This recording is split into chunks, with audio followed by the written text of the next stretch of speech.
Nobody take the credit of saying ni wao waliangusha movement ya vijana. No way. At no way. Na sijui kwa nini tuliingia kwa hiyo box, but I totally understand. It was nobody expected. Nobody expected. It was just, I don't know what happened. Sijui nini kuli happen. Diyo nike gwathire na mbere. Diyo.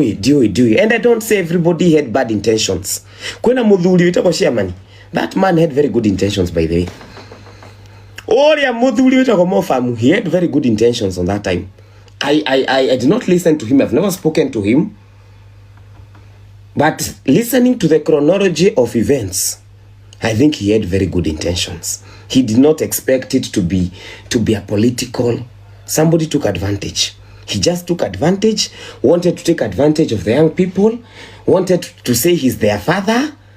Mimi ndio askofu wa majenzi, akina Chris wakaambiliwa pesa.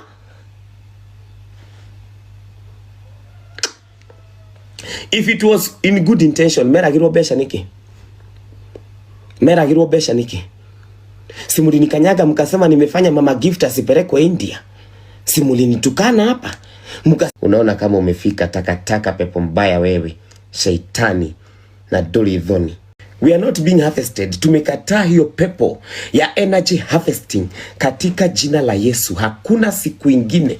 The same way wengine walisaidika.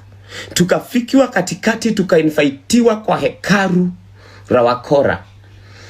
Tukagogeshanishwa. Tukapigishwa vishwa.